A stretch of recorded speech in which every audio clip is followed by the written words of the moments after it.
Come out of the box.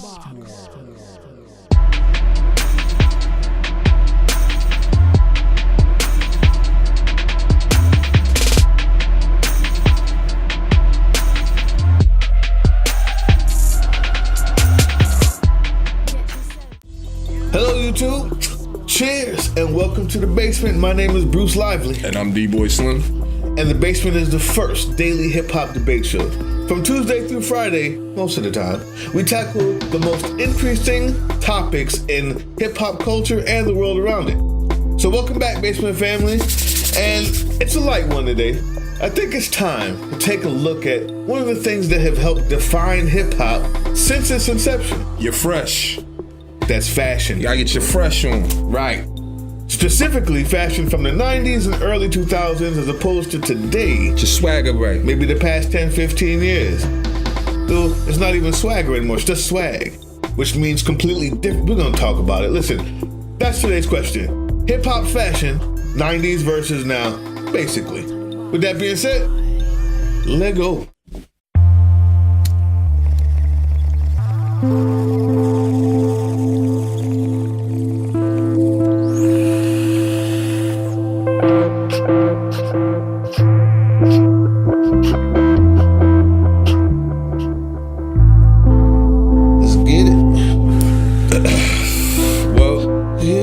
Swag right.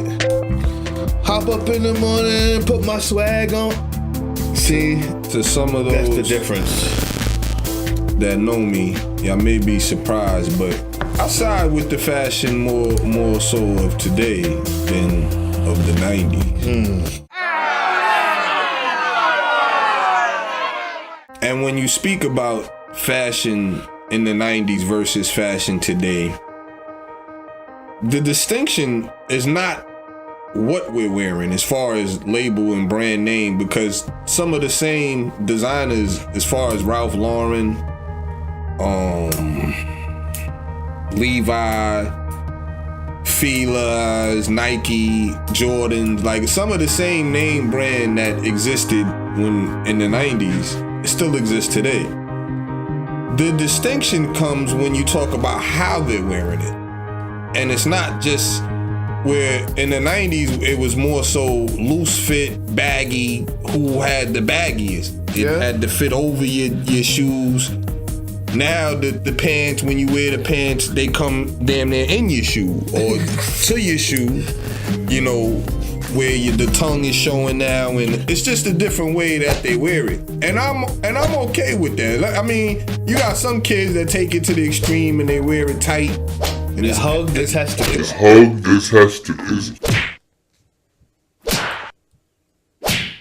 It's extra tight with it. But what's funny about the fashion is that just like anything else in the world, it evolves and it revolves. It comes around. And in the 70s, I think, and in the 80s, you know, the way clothes were worn were tight, more or less, tight fitting. And I think it's just come back around to that. Like I said, I don't personally get where it's extra tight and all of that, but it fitting right as opposed to fitting loose and baggy.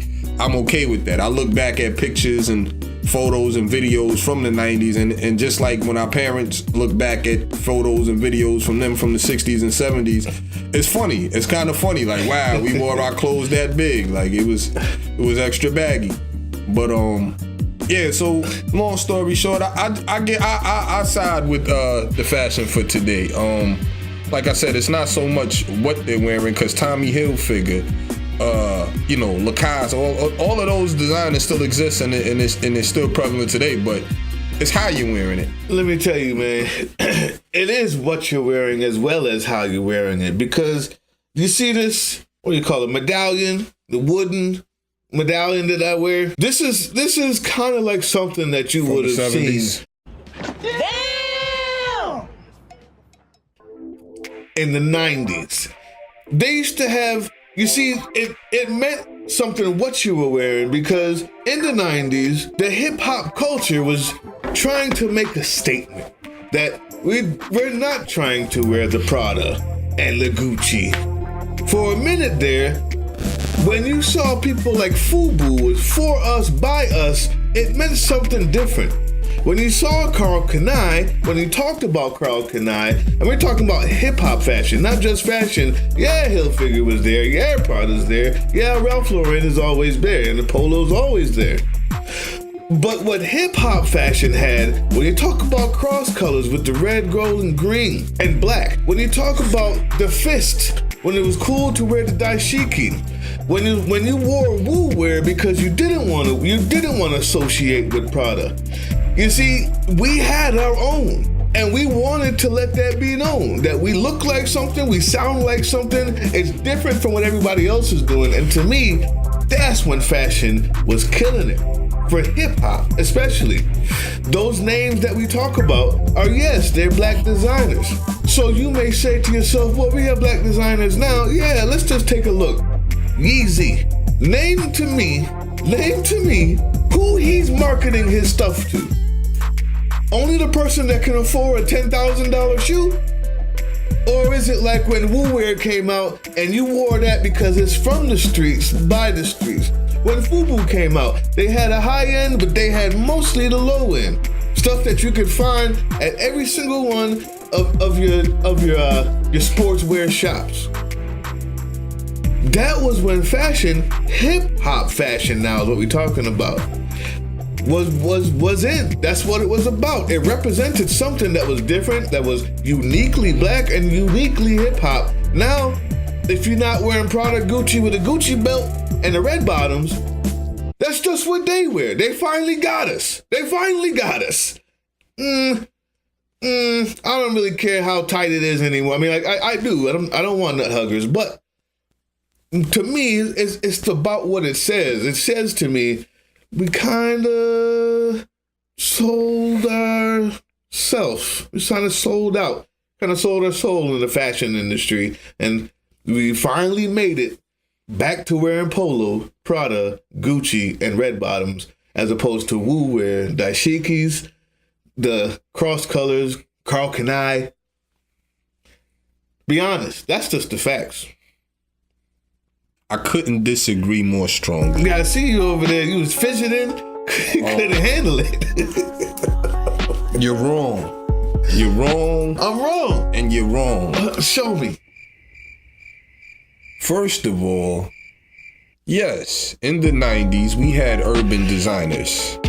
We definitely had urban designers, such as Woo Wear and a couple of other labels, urban designers that DKNYG he stated. However, Guess, Polo, Tommy Hilfiger were just as relevant then as they are now.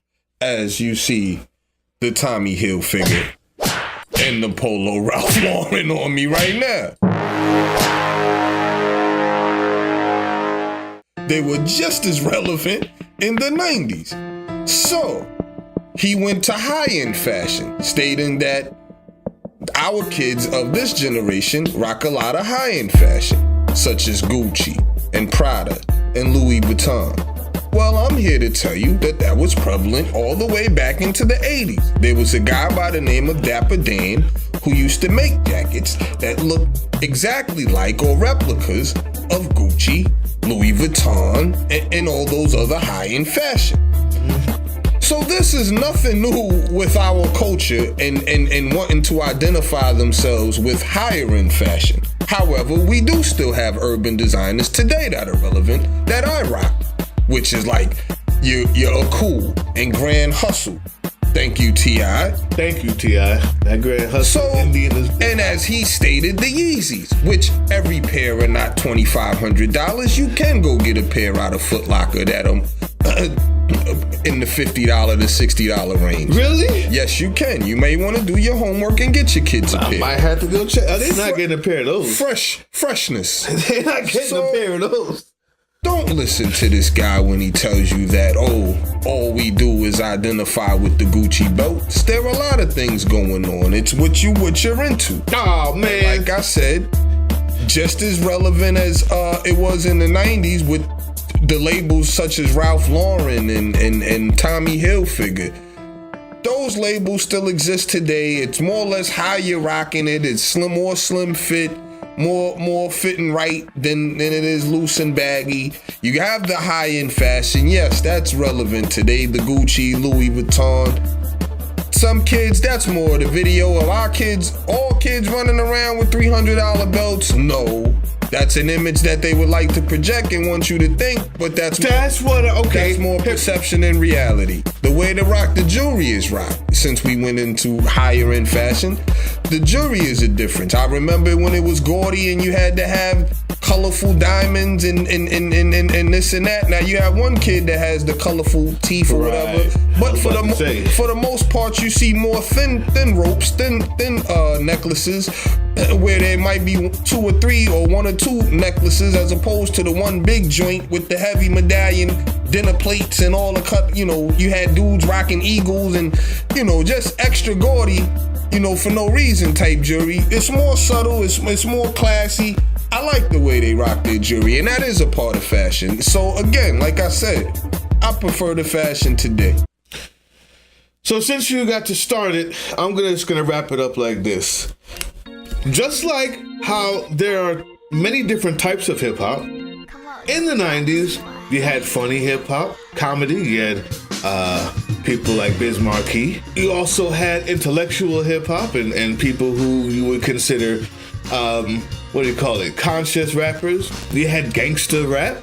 You had people who was gangster. You had the hustlers. You also had the pop dudes. You had your people who just D-Nice and you had all of that. And all of that was represented well.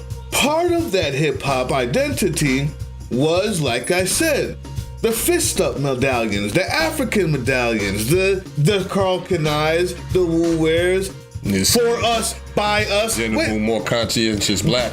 Well, yeah, but not just that.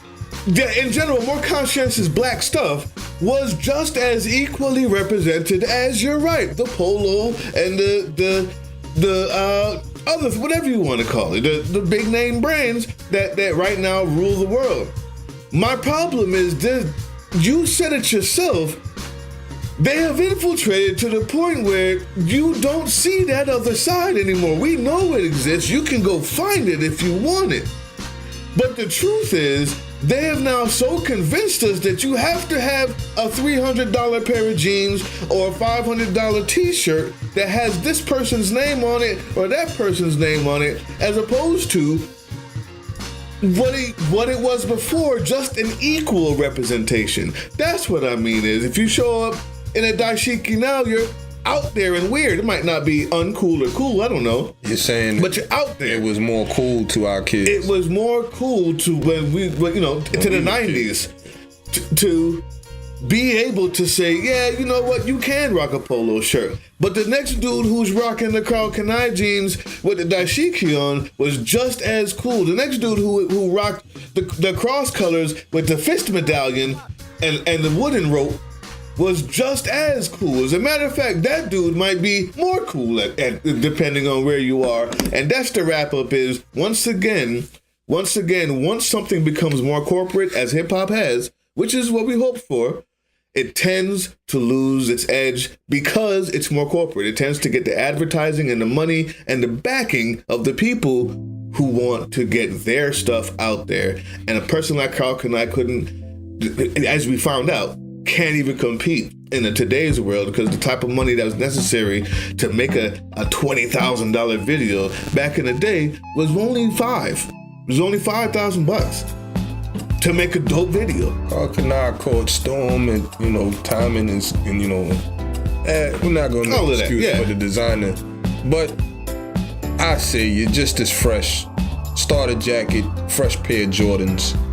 Today, with the slim jeans or whatever, you're just as fresh as you was in 88 or 90, 92. So it's up to you guys. What do you guys think? Is there a difference? Do you see the difference? Do you know the history?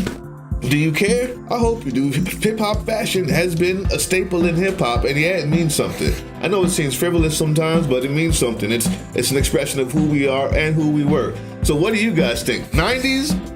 Or today, and somewhere in the middle? All right. Let us know. Let's get to the shout outs, people. Steve Onaga, I think you're brand new. I hope that you subscribe. You said the hip hop culture is crap. It only promotes the degradation of women and glorifies murder, killing of others. Wow. And then he said, Devin the Dude. I wish I knew which one you were talking about, but Devin the Dude is kind of dope. That's what's up. But I hear what you're saying on the other side. I don't think that that's all hip hop does. I think, like we were just talking about, that might be all you're hearing from the people who have the money to push it to you. But if you go search for yourself, there's a lot of hip hop out there that stays true to, what it started with, the upliftment of our culture. You agree? Facts. Appreciate that, Steve Onaga. Please hit us back. Let us know what you think. Mozart, you hit us a couple times. You said, do you plan to review the Evidence album? You know what? That's another Says Crew joint. Since we just did Says Crew, it may take a while, but we're going to take all reviews. We're going to take all suggestions for reviews into consideration. So we may just do that, Mozart. Thank you for hitting us up. Thank you for your subscription, too. I hope you subscribe. Abdul Mamoon. I hope I didn't mispronounce your name, but Abdul Mamoon, you said we need Tech 9 special effects album review. Like I said, we're gonna look at everybody's suggestion, so that might just get done. A lot of Tech 9 fans. Yeah, man. Once you get into that strange music, man, y'all appreciate you watching. We love that. Abdul Mamoon, thank you so much. And lastly but not least, MC365MC says we need to go to the tragedy Gaddafi history and music more before we started the debate against him and Nas. My response to that is, I appreciate it. That's what we want, is for you to continue the debate in the comment section. We couldn't do it all in 15 minutes, neither do we want to. We want an interactive discussion. So I appreciate everything that you said. We've been going back and forth for a while. Appreciate all the comments. Keep leaving and we're going to shout you out. Facts. With that being said, we out of here. We off this. Peace.